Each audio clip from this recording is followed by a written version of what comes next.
Hello, I'm Annabelle Lee, and welcome back to another episode of the Talking Classical podcast. Today, I'll be speaking to Emily Beynon, one of the Principal Flautists with the Royal Concertgebouw Orchestra in Amsterdam. I had the great pleasure of getting to see the orchestra during their London residency at the Barbican back in November last year, so many thanks to the press team at the Barbican Centre for arranging that amazing opportunity. In this conversation, we talk about Emily's musical journey from Wales to studying in London and Paris, what it's like to play with the Royal Concertgebouw Orchestra and in the auditorium itself, some of the different flutes she plays, and advice for practising. And for UK listeners, Emily will be returning to London to lead a masterclass at her alma mater, the Royal Academy of Music, on the 14th of March. So do be sure to book your tickets for what I'm sure will be a fascinating and instructive day. Emily, it's so wonderful to have you on. Thank you so much for taking the time to talk to me. Thank you so much for inviting me. Oh, the pleasure's all mine. Would you start off by telling us a little bit about yourself and your journey into music? I can detect that you have a Welsh accent. Did you have a musical upbringing like so many people in Wales do?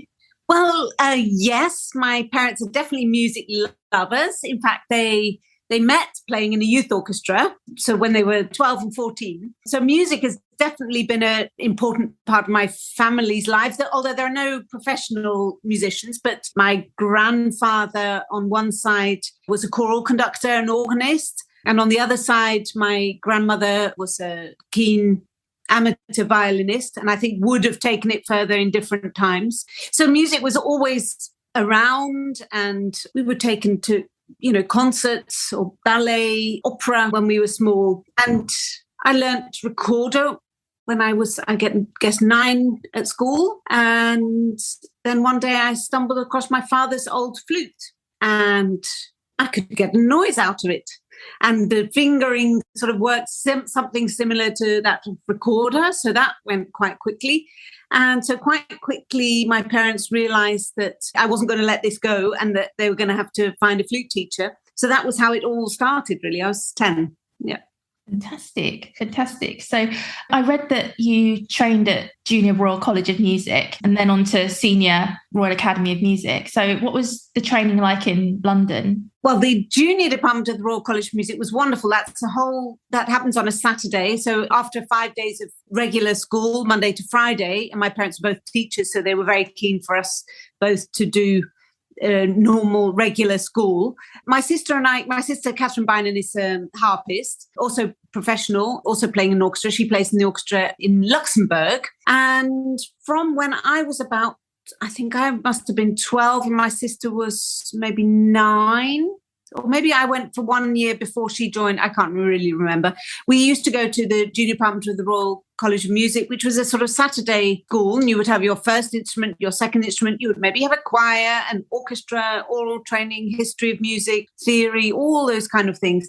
And it was a filled school day with all subjects relating to music, which was just bliss. And so suddenly I wasn't the freaky kid at school who liked classical music. All my friends around me at Saturday school, they all liked classical music as well. So we fitted right in. That was wonderful. So I stayed there from 12 until the end of my sixth form. And I wanted to study with William Bennett, and he taught at the Royal Academy. And luckily I'd got a place at the Royal Academy. So I switched my allegiances from our CM to our AM and had 4 very happy years at the Academy with William Bennett as my teacher. Amazing. What was it like studying with William Bennett? Because I saw a masterclass that he did from YouTube, and what really struck me about his approach is that it was all about the music, and that, even if there was a technical thing, that it would always be there to serve the music. It wouldn't just be a technical exercise. And also his approach was just so full of joy and freedom and just, and I see that. And now I see that in, so many people who've been taught by William Bennett. And I think that's what we all want as musicians, isn't it? We just don't want to be the technique can sometimes get in the way of us emoting. And what we want is just freedom, don't we? Absolutely, absolutely. No, he very much taught from out of the music and more specifically from sound. So what kind of color do you want to create? What consonant does that note start with? Is it a t or a d or maybe a p or a h? So really this sound of the flute, always having in mind the inspiration of the voice and the violin. Then the next level is shaping each phrase and really thinking about where is the high point of each phrase, where are we going to, where are you taking the listener? And then technique was anything which got in the way of that expression, really. I firmly believe that myself, that if you can hear it, if you're reaching for a sound in your imagination, your body will find a way to it. That doesn't mean that technique can't be practiced in an isolated way. Far from it, actually. So you can, as you're working on a piece of music, think, oh gosh, I haven't got very much vocabulary in terms of how to begin a note, for example. So then you can take that at one aspect and work on that in the sort of dry technical practice. Maybe you would love to be able to create a faster vibrato on a particular note, and that's not quite working. So you can take that isolated element into your dry technical practice. But the expression and this striving for your musical voice, always very much led by the music and the shape of the phrasing, the color of the sound. If it wasn't on a flute, which instrument would it be on? That sort of. But such an expressive, such a creative, imaginative teacher. Yeah. It was a great privilege, obviously, but it was such fun. It was really a lot of fun. Of course, a lot of hard work, but the pleasure that Wib used to have in playing music, he absolutely shared that and spread that to his students. And I think it's a great credit to him that in striving to find one's musical expression, I think he never tried to fit people into one particular mold. So all his students sound so different. And he was really worked on trying to develop your creativity, your imagination. What do you want to say with the music? What is the composer offering us as hints? And how to use that to bring the sound to the audience. Mm-hmm. And now it's up to people like you to pass on his methodologies and to pass on that legacy to the next generation. I mean, that must be quite a responsibility, but also a great honour as well. Absolutely. You put it perfectly. It's a huge honour to try and responsibility to pass on his legacy. And I have to say this, I don't think I teach a single lesson without quoting Wib at some point and, sharing the text that he might have written for a particular phrase, or to share how he saw a character of a piece of music. So very vivid teaching. I can, see him when I'm playing certain phrases. I can see his gesture. I can hear how he would play it. Yeah, I got to speak to Daniel Palethorpe a few months ago, and he was saying that he thinks about William Bennett's sound every day when he's, playing, doing his practising. So that really must be a sign of the impact that he had on his students. Absolutely, yes. Not a day goes past when I'm not thinking of his musicality and his voice, his flute voice, his singing voice. He was a real character. Yeah. Amazing. And so I then read that you then went to Paris and trained with Alan Marion. Why did you decide to study overseas as opposed to continuing with your postgrad in the UK? As a child, we'd lived abroad. Yes, before I started playing the flute, my parents lived in Nigeria before I was born. We lived in Sweden for a couple of years when I was very, very small. And then my first school years were in Italy. We lived in Rome for 4 years. So I think I always had a little bit of the sort of gypsy spirit in me. And I love travel in all its forms. And for me, that's very much an enormous extra sort of bonus to being a professional musician, is the traveling I get to do in my professional life. The flute makers, I was playing a Louis Lot, and William Bennett had studied, of course, in Paris, and all the methods that all the de la sonorité and Tafnel and Gobo are in Paris. And so Paris was, right at the forefront of my flute mind. So when I was thinking about going to continue my studies, I always dreamt of going to Paris. And I met Alain Marion when I was doing the Nice summer school. I think it was maybe the end of my first or second year at the academy, and did a summer course and loved the way that Marion taught. And it was such a contrast with the way that Wibb taught, actually. And it was very much, Wibb worked on such tiny detail and really honing, the legato between notes. We could spend a whole lesson on one line or maybe two lines of music. So incredible sort of microscope work, if you like. And Alain Marion took a much broader approach, if you like. Or maybe that was just what I needed at that stage of my study. I'm not quite sure. But the way it worked out anyway, I had I was in Paris for 8 months studying with Marion, because I'd already actually got my first professional job in Glyndebourne Touring Opera, which started the September after I graduated. So I left, in June, July. And in September, I had the whole autumn and beginning of winter filled. That took me up to Christmas with Glyndebourne Touring Opera. And so then in January, I went to Paris to study and stayed there until the summer. And then the following autumn, I did Glyndebourne Touring again. So it was a wonderful way of spending some time really consolidating all the detailed work that I'd done when I was at the academy. And I was so busy when I was an undergraduate. I was doing a double joint first study, but I was also teaching, and I was playing loads of chamber music, and I was playing, background gigs, and I was playing in amateur orchestras and student orchestras and scratch orchestras and orchestras that conductors put together to do a particular concert and all kind of things. So I had 4 incredibly busy years. And then having the time in Paris, as I say, I started in January and I left I can't remember, it was July or August, but having that time, and I had 1 lesson every 2 weeks, and I had time to practice, and I had time to really think about, working in detail on the things that I really didn't have enough time to do as an undergraduate and when I was at the academy. So the way it worked out was just they complemented each other, I suppose, Marion and Wibb, and the kind of incredibly intense 4 years, and then the more spacious time to practice and to really be my own teacher, I suppose, as well, that I had in Paris. Yeah. Fantastic. So you were playing with Glyndebourne Touring Opera. So how did you come to the Concertgebouw? Well, I've played in the Chamber Orchestra of Europe a couple of times with Jacques Zohn.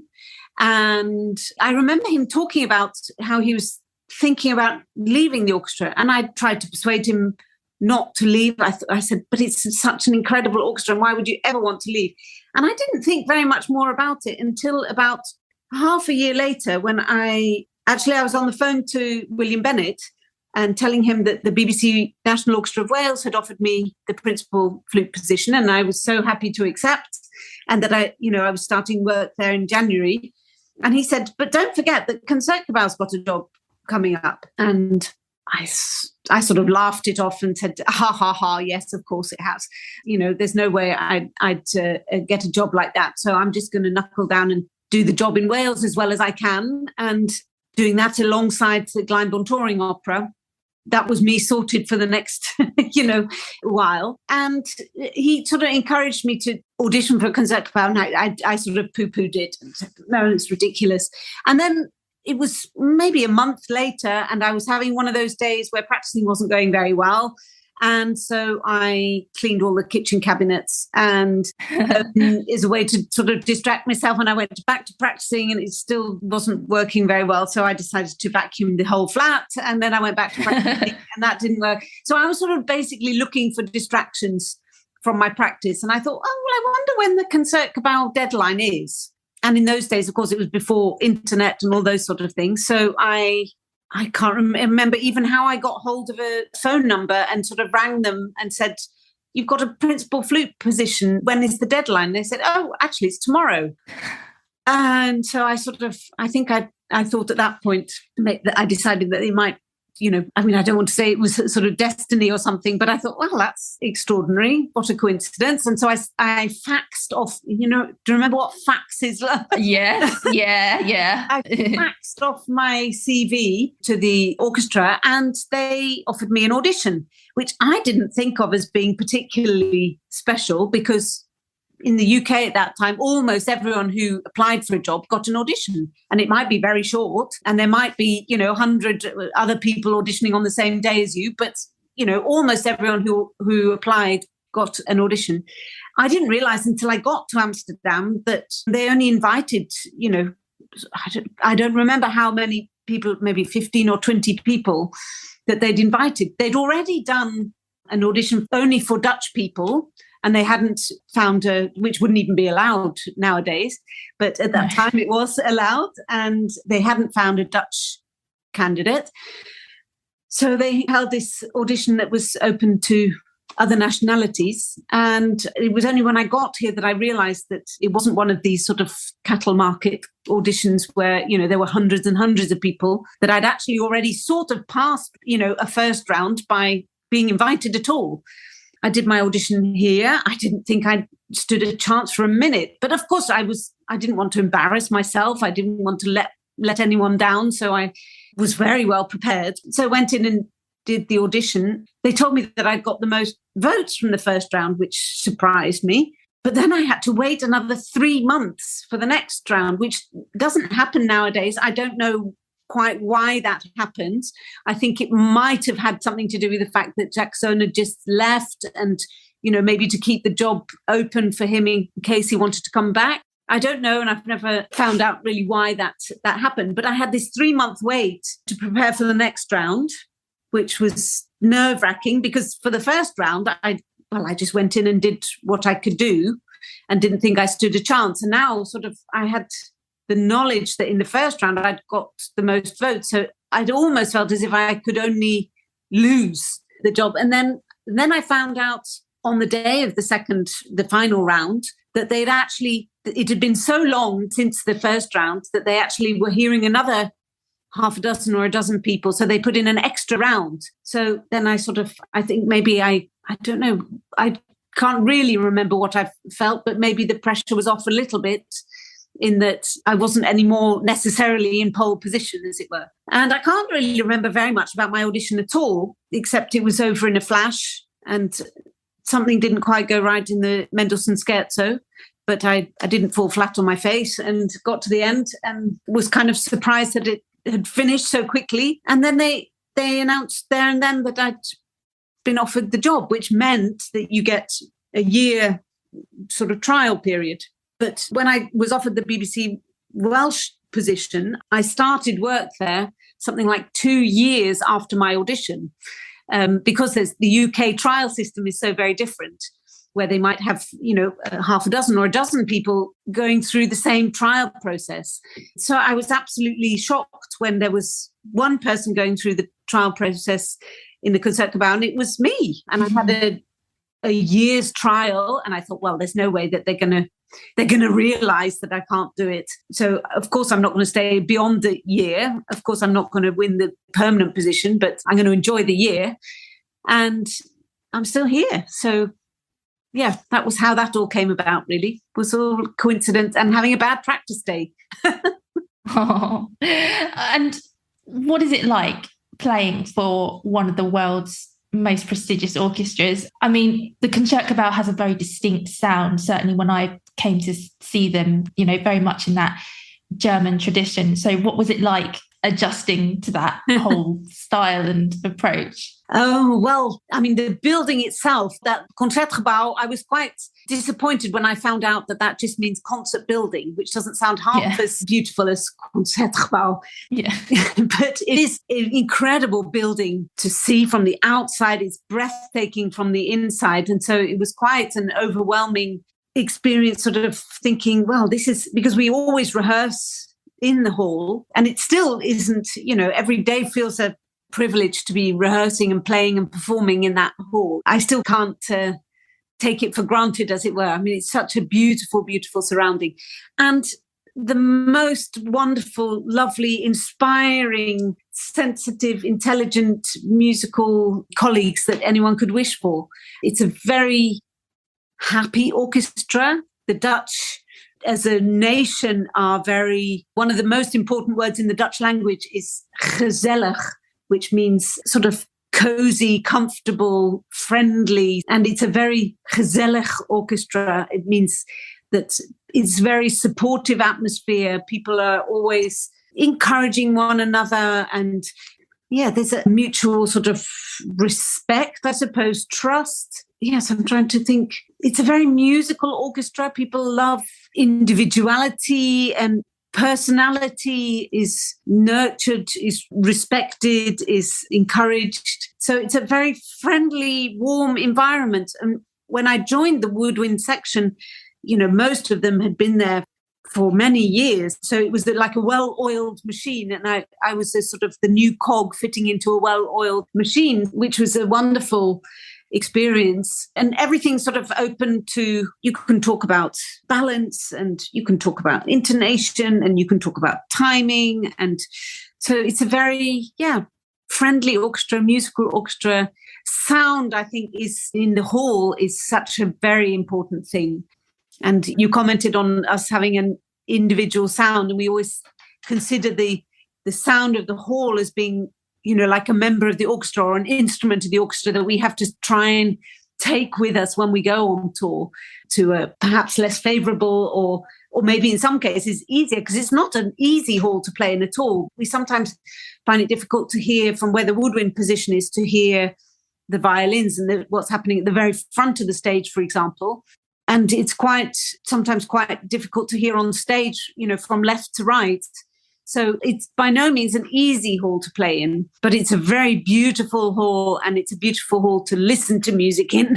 So we try and take that with us when we go on tour, in a way. Fantastic.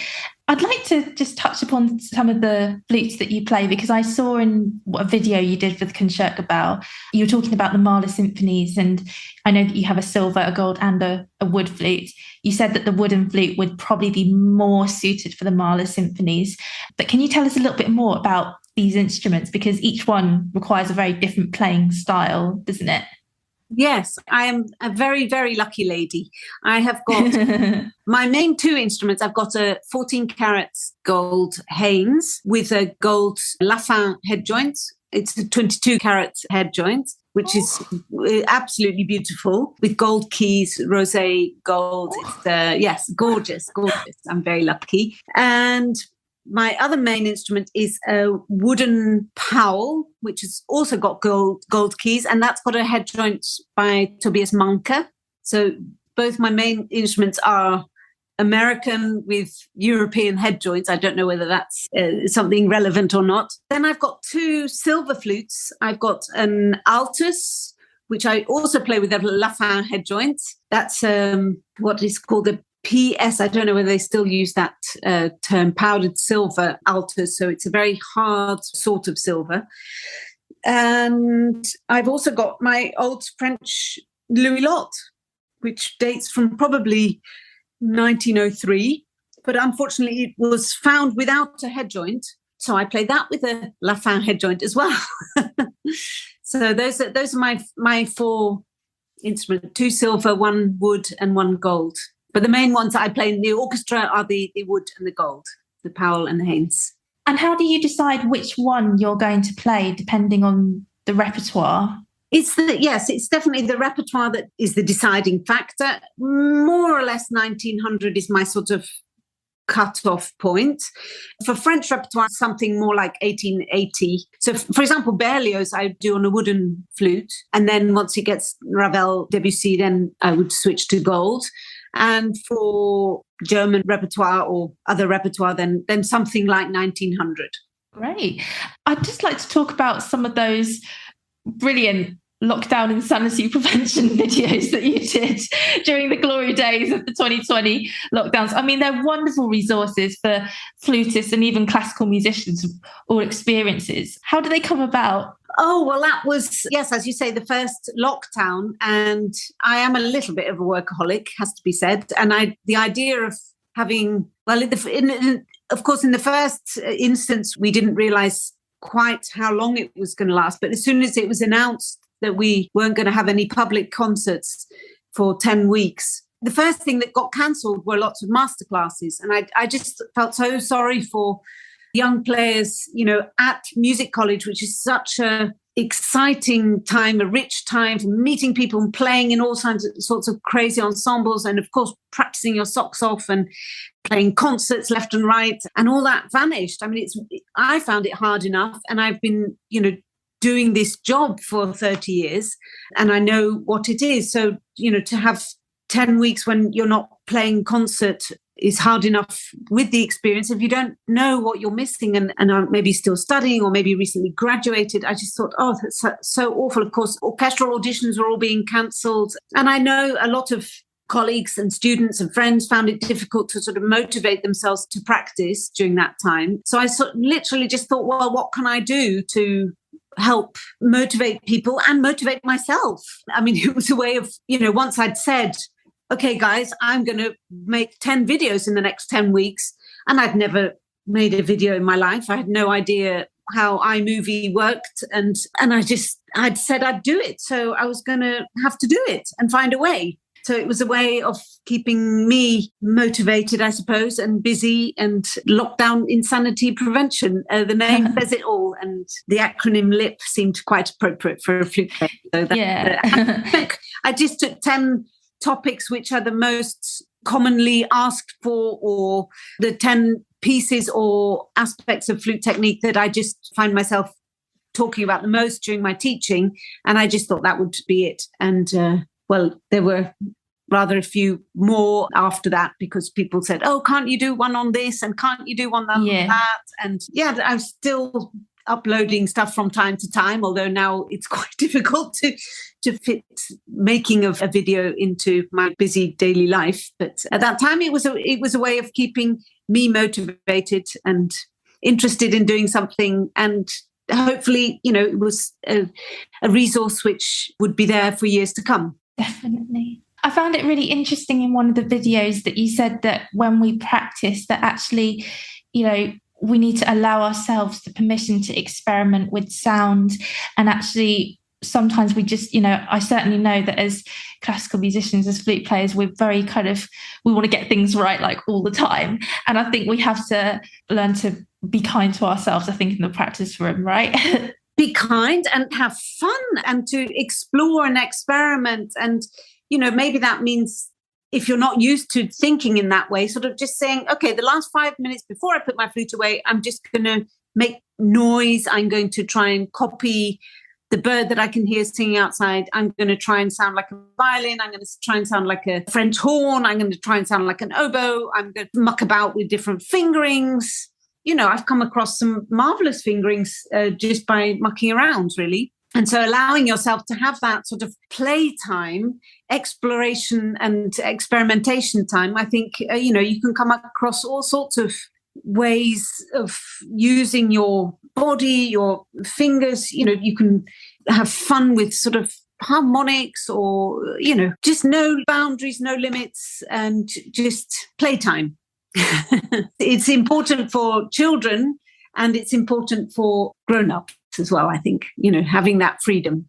That sounds like a great way to finish. Well, Emily, it's been just a pleasure talking to you. Thank you so much. Oh, and I should add that you're coming back to London next year for the Academy Masterclasses. Yes, I am. I think they're in March. So, yeah. Fantastic. Yeah. Oh, I'm sure that'll be a wonderful experience for you to come back and teach the students there. Oh, It's always such a pleasure teaching. I'm visiting professor at the Academy, so I go a couple of times a year and work with all the students. And it's a wonderful class. I love teaching. I've been lucky enough to have some superb teachers, and I love passing on their tips to the next generation.